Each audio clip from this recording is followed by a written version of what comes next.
Packers star running back Josh Jacobs has been arrested and booked on several charges, including domestic violence. Let's see what the courts and legal system determine. He gets his say, but I will say, on the outside, just looking at it, it is disturbing, it is troubling, and it looks like it could be a big problem for him and the Green Bay Packers. Yeah. If he's guilty of all these things, then shame on him. And damn, he's going to have to pay the consequences, and he should.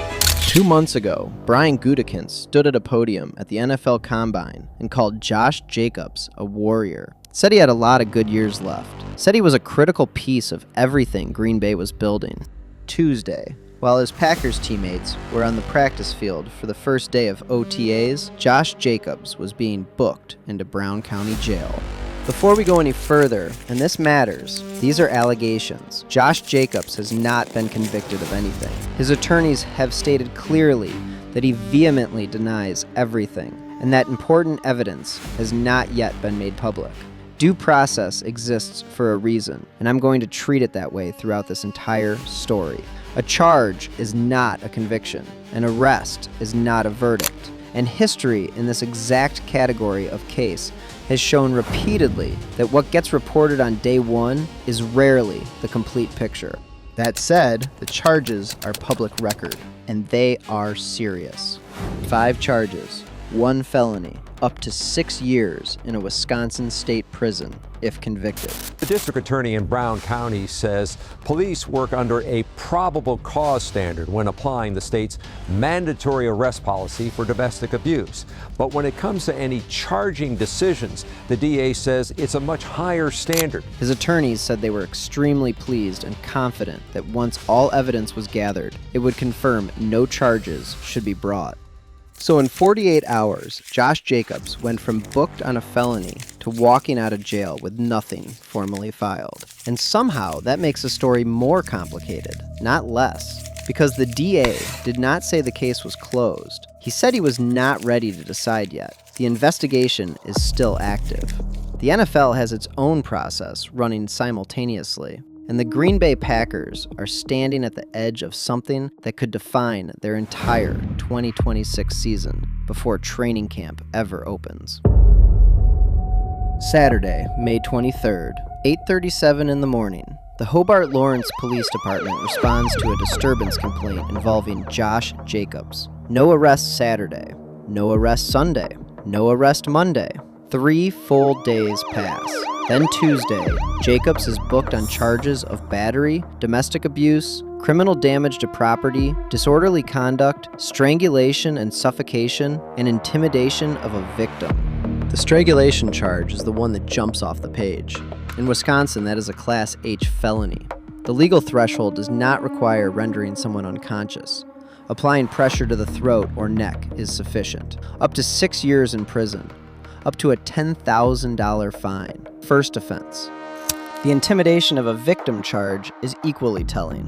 That typically means alleged contact or pressure on the accuser after the initial incident. It suggests this did not end Saturday morning. A 3-day gap between the incident and the arrest matters.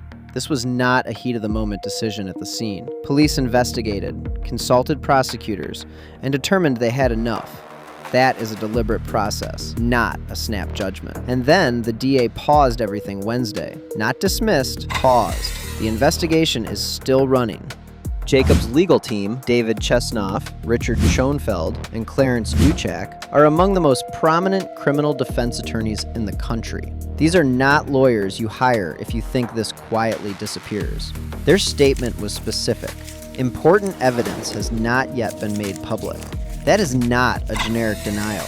That is a legal team telling you they believe they have something that changes the story entirely. But like history has also taught us that, within love and relationships like that at times too, these stories and things can go a little crazy. This is the 3rd year in a row an NFL player has faced a felony of this magnitude. And the first 2 cases tell you almost everything about where this is likely going.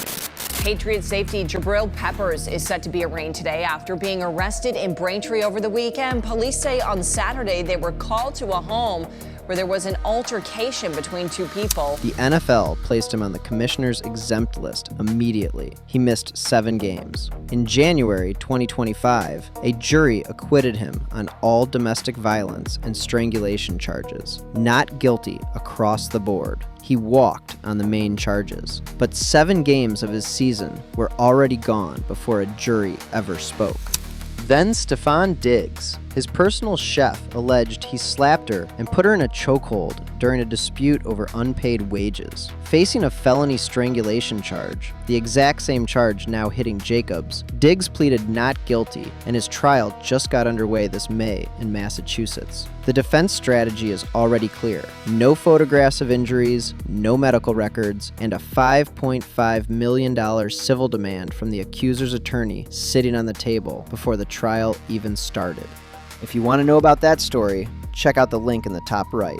If you are Josh Jacobs' attorney right now, you have a roadmap. Juries historically struggle with these cases when it comes down to testimony against testimony without corroborating physical evidence. The last 2 defendants faced the exact same lead charge. One walked completely, the other is fighting it right now with real confidence. But if you are Roger Goodell, you are thinking about something else entirely. The NFL does not need a conviction. It does not need a formal charge. It does not even need an arrest. Well, we've changed the policy, we've strengthened it, we've toughened it, and we also need to make sure that we're doing the right things for the victims and survivors. After the Ray Rice disaster in 2014, 2 games for knocking his fiancée unconscious in an elevator, a lifetime ban the moment the actual video became public, Goodell rewrote the personal conduct policy entirely.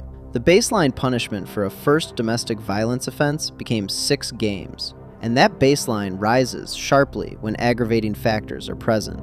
Strangulation is explicitly listed as an aggravating factor in the NFL's own policy, right there in the document. Josh Jacobs' lead charge is one of the league's own named circumstances that pushes punishment beyond the baseline.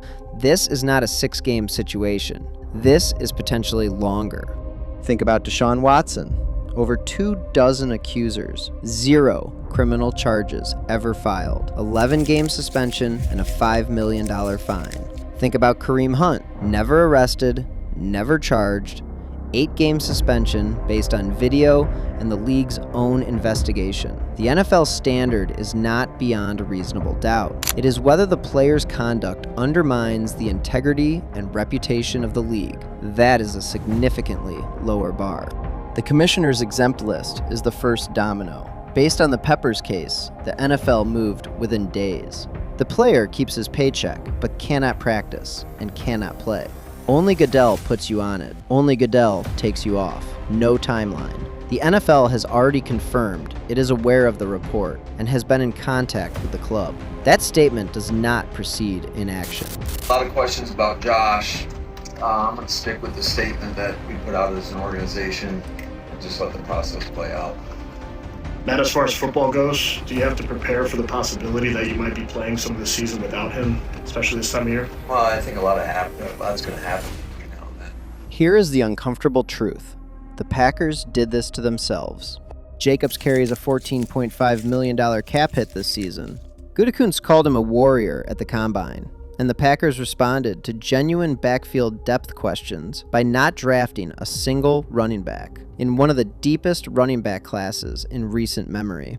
Think about what Jacobs actually means before you absorb the depth chart behind him. In 2024, his first year in Green Bay, he carried the ball 242 times for over 1,100 yards and established himself as the identity of Matt LaFleur's offense. The physical, clock-controlling foundation that takes pressure off Jordan Love and dominates the line of scrimmage. Even in a down 2025 season, he scored 13 rushing touchdowns, tied for 4th in the entire NFL. The short yardage reliability, the red zone presence, none of the names behind him have demonstrated they can provide any of it. The Packers entered this phase of the offseason keeping Emmanuel Wilson and relying on depth pieces, including Chris Brooks, Pierre Strong, Damian Martinez, and Marshawn Lloyd. While Lloyd has genuine explosive talent, a third-round pick out of USC with real promise, nagging hamstring injuries have disrupted his momentum early in his career, and he has barely been on the field when it mattered. If Jacobs is forced away from this team, this backfield becomes a collection of question marks with no proven answers. If Green Bay cut Jacobs right now, they would eat $6.2 million in dead cap while saving $8.3, meaning they would pay a man over $6 million to not be on their team, while simultaneously needing to find and pay his replacement. That is salary cap purgatory at a position they spent the entire offseason refusing to address. Matt LaFleur stood at his Wednesday press conference and said 4 words: "Let the process play out." He declined to say whether he had spoken with Jacobs. On his future, he said only, "I expect a lot will happen between now and then." That is not the language of a comfortable head coach. That is a man waiting on information he does not have yet. These are allegations. Josh Jacobs has not been convicted of anything. No formal charges have been filed. His legal team is confident, and the recent history of similar cases gives that confidence real context.